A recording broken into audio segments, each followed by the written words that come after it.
시작하겠습니다. 알아서 다시 알려주세요. 뭐 이런 거 아니야? 인사하고 시작해야 되는 거 아닙니까? 편하게 유튜브니까. 그러니까 편하게. 그냥 내가 소개 좀 할 테니까. 아니 왜냐면 우리가 시사 멘토를 알려야 되니까. 그러니까. 시사는 시사 멘토리 추적. 뭐 이런 거 시작하는 거 아니야?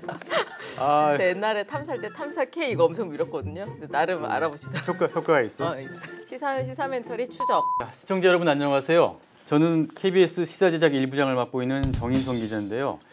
저희 그 시사 멘토리 추적 프로그램에서 그 속지 맙시다 비하인드 코너를 만들었습니다. 그 취재 기자의 그 취재 뒷얘기 이런 부분들을 좀 더 상세하게 들어보는 그런 코너인데요. 그 이번에 그 1277채를 소유한 빌라의 신을 취재한 김효신 기자와 함께 자리했습니다. 안녕하세요. 안녕하십니까. 시사는 시사 멘토리 추적. 많이 시청해 주십시오. 일요일 밤 8시 10분입니다. 깨알 예고해야지. 김 기자 간단하게 한번 소개도 또 한번 해주시죠. 네네. 저는 지금 KBS에서 16년째 기자 생활을 하고 있고요. 그러니까 개인적으로는 탐사 보도에 좀 천착을 해서 좀 좋은 탐사 기자가 되겠다는 꿈을 가지고 어쨌든 깊이 있는 취재를 하려고 노력하고 있고 또 마침 저의 취재 양식과 딱 맞는 프로그램을 만나서 더욱더 열심히 뛰고 있습니다. 잘했죠, 부장님. 자, 오늘 그 정말 취재 뒷얘기 흥미진진할 텐데요. 한번 들어보죠. 우선 그 1277채를 그 매입한 빌라의 신 권모 씨. 이 사람이 일단 그 무갭 전세 계약으로 집 보유 숫자를 정말 급격하게 늘렸는데 이 무갭 전세 계약이 어떤 수법이죠? 저희도 사실은 취재를 하다 보니까 가가지고 이제 등기부등 천장을 떼가지고 권씨가 1277채니까 들고 다니면서 하나하나 물어봤어요. 왜냐면 요새는 개인정보가 너무 강화돼가지고 직접 알려주진 않으니까 집에 가가지고 명함에다가 연락 주세요 해서 기자 명함 다 꽂고 다니면서 이제 전단지 돌리듯이 해가지고 만나가지고 얘기를 듣다 보니까 너무 놀라운 얘기를 하는 거예요. 그러니까 부장께서도 말씀하셨지만은 원래 전세하면 뭐 보통 많으신 분들이 그냥 매매보다는 전세가 낮아야 된다는 인식이 있거든요. 근데 이제 보통 통상 70% 그러니까 매매가 1억이면 7천만 원 정도 수준이 그나마 안전 가이드라인이에요. 그러니까 그게 넘어가 버리면 경매가 뭐냐면 낙찰됐을 때 좀 낮게 책정되는 경향성이 있기 때문에 70%가 넘어가고 뭐 세금 문제도 있고 하다 보니까 그러면 무조건 전세금을 떼인다고 봐야 되기 때문에 일부라도. 근데 70%가 넘어가면은 그 피해가 발생을 하는데 여기는 심지어 무갭, 그러니까 무갭이 뭐냐면 전세하고 매매 가격이 같은 거예요. 그렇죠. 그러니까 매매가 1억이면은 전세도 1억인 거예요. 그럼 어떻게 되겠어요? 아까 앞서 설명드렸지만은 깡통 전세인 70% 수준을 넘어서기 때문에 경매 넘어가면 무조건 30% 아까 갭 있었잖아요. 30%만큼 무조건 떼이는 거예요. 근데 그런 전세 계약을 좀 했더라고요. 근데 저희 보도를 보신 분들은 아시겠지만은 이 전세가랑 매매가가 같으니까 내가 이 빌라를 사고 싶어요. 근데 돈은 없어. 그러면 세입자를 받아갖고 얘가 1억을 주면 이 매매 가격을 샥 동시에 바꿔치는 거예요. 내 매매 계약 잔금 치르는 날과 전세 세입자들이 잔금 들어온 날을 같이 동시 같은 날로 잡은 다음에 돈이 들어오자마자 건축주주로 싹 넘기는 수법이에요. 그러니까 이게 또 왜 문제냐면 앞서 말씀드렸지만 전세랑 매매가 같기 때문에 내가 돈 한 푼 없는 집주인인 거예요. 그럼 나중에 어떻게 되나? 그 전세 보증금을 돌려주지 못할 가능성이 높아지겠죠. 내 돈이 안 들어가 있기 때문에 저는 돈이 한 푼도 없어요. 그러니까 유보금이 없는 상태. 그런데 세입자가 건설사하고 전세 계약을 맺었는데 중간에 이제 집주인이 바뀐 거잖아요. 건설사에서 권모 씨로. 이게 법적으로는 좀 문제가 없어요? 제가 확인을 해봤는데 법적으로 그 제한할 수 있는 방법이 하나도 없고요.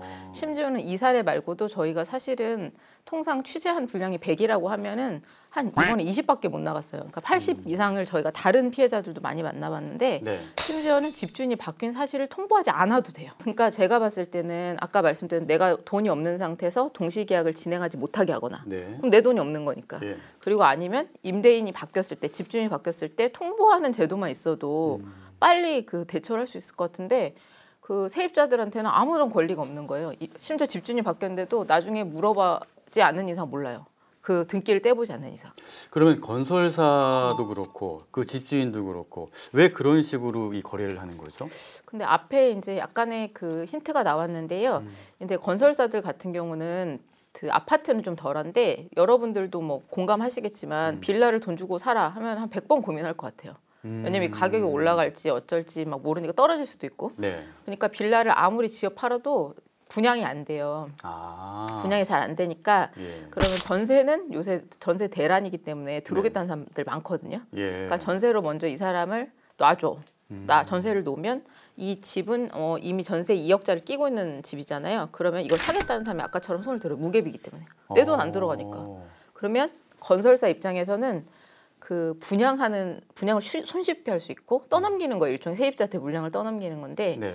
그 집주인은 내 돈 한 푼도 안 들어가고 또 집을 살 수가 있어요. 보유를 늘릴 수가 있어. 게다가 제가 취재 과정에서 이제 저희 보도에 나갔지만은 건설사 측에서 야 네가 사실은 집주인 내가 집을 사는 건데 고생했다고 생각하는 거야. 우리 분양을 위해서 고생했으니까 내가 너 좀 챙겨줄게 하면서 저희가 취재한 걸 보니까 10% 정도가 분양 수수료인데 부동산에 그 2억 2천만 원짜리 그 빌라를 전세와 분양 계약을 동시에 진행하는 거를 통으로 이제 저걸 주는 거예요. 서비스를 주면 부동산에서 이거를 통으로 한꺼번에 넘기는 그 기준으로 해서 2,200만 원 10%를 받는데 네. 거기서 일부 집주인 주고 일부 뭐 약간 중간에서 역할했던 뭐 중개사 주고 네. 그다음에 뭐 진행비라고 하더라고요 본인들은. 그래서 각종 이제 경비를 제외하고 이렇게 해서 나눠 먹는데 제가 이제 이 사례는 아닌데 그 업계가 어떻게 돌아가나 싶어가지고 이제 부동산 컨설팅 업체에 좀 잠입을 해봤거든요. 근데 잠입 취직까지 했습니다.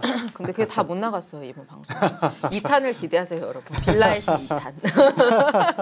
잠입을 했는데 저희한테 네가 물건을 떠간다고 하더라고요. 집주인 보고 네가 떠가기만 하면 한 채당 1,000만 원 줄게 이러더라고요. 그러니까 미뤄 짐작컨대 집주인은 돈 한 푼도 없이 빌라를 사면서 또 1,000만 원 리베이트를 쏙 챙길 수 있으니까 저도 약간 욕심이 났습니다. 그리고 그러면 그 건설사가 주는 리베이트 수수료 네. 그거는 불법이 아닌가요? 그러니까 원래는 리베이트 자체는 일단 서비스 비용인 거 용역이에요. 왜냐하면 이 사람이 분양을 나 대신 해줬으니까 분양 대행 수수료로 줄 수가 있는데 네. 문제는 뭐냐면 여기서 이제 포인트는 중개사들은 공인중개사잖아요. 그러니까 나라에서 공인해 준 거기 때문에 이 물건에 대해서 내가 책임을 지고 여러분들도 보호하고 계약을 진행하겠다는 건데 네. 이 분이 분양에 대해서만 리베이트를 받으면 되는데 전세와 분양을 동시에 진행하는 걸로 받으면 전세 계약에 대해서도 리베이트를 받은 거예요 결국은.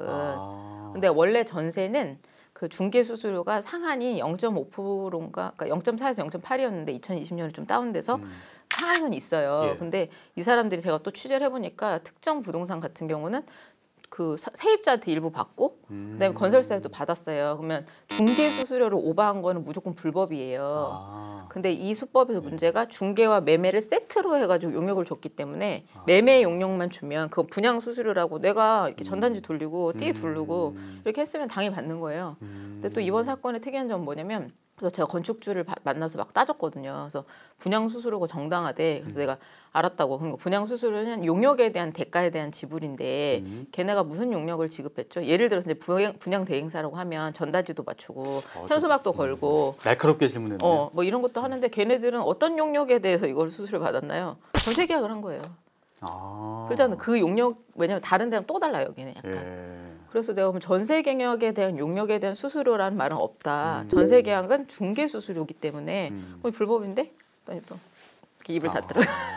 그럼 건설사가 일단은 그 매매와 전세에 대한 그 수수료를 한꺼번에 책정을 해서 그렇죠.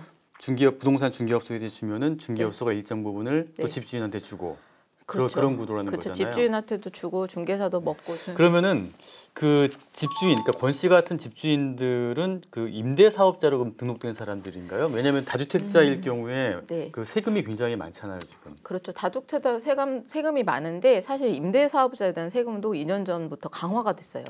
근데 권 씨는 임대 사업자로 등록이 돼 있긴 한데 여기서도 또 사각지대가 있어요. 왜냐하면 제가 세입자면 이 사람이 임대 사업자다고 하면 한 번 더 생각할 것 같아요.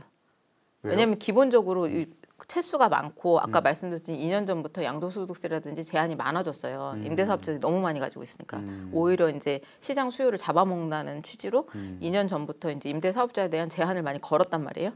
그러면은 어쨌든 그 형평성상 저한테 임대사업자를 얘기는 해야 될 거 아니에요. 그렇죠. 근데 그 부동산 등기부등본 하면 다 권땡땡이라고 써 있어요.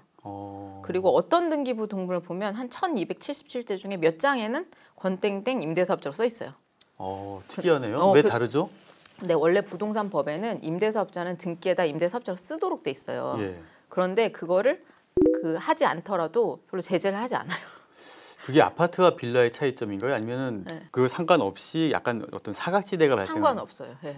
그런데 그러니까 그러면 제가 뭐 무슨 생각했냐면 저도 세입자거든요. 그래서 제가 이번에 더 화가 나가지고 더 열심히 취재를 한 것도 있는데 약간 예를 들어서 그 항상 시장에서 물건을 사려면 제가 얼마짜리인지를 알아야 이거를 깎던지 어쩌든지 하잖아요. 그게 핵심이죠. 예, 근데 여기서는 또 문제가 뭐냐면 30호 미만 빌라의 경우는 그 공시지가가 안 나, 그러니까 그 실거래가가 안 나와요. 그러니까 내가 보더라도 이거 30호짜리, 그러니까 작은 빌라들 있잖아요. 보통 서민들이 사는 데가 30호 안 되거든요. 그러니까 30집 미만은 실거래가 등록이 안 되니까 내가 아무리 알아보고 싶어도 그냥 이게 2억 5천짜리예요라고 하면은 믿을 수밖에 없는 거예요. 그러니까 세입자들이 당할 수 없는 구조가 너무 많고 예. 두 번째는 또 뭐냐면 제가 취재를 하다 보니까 이것도 방송에 안 담겼거든요. 그런데 이게 아까도 말했지만 중개업자들이 자기가 공인중개사로서 양쪽을 평등하게 중개를 해줘야 되는데 이미 건축자들 리베이트를 받고 있잖아요. 그러니까 건축주도 뭐라고 하냐면 아 걔네들이 가서 별 얘기 다 하겠죠. 이거 팔으려고 뭐 이런 얘기를 해요.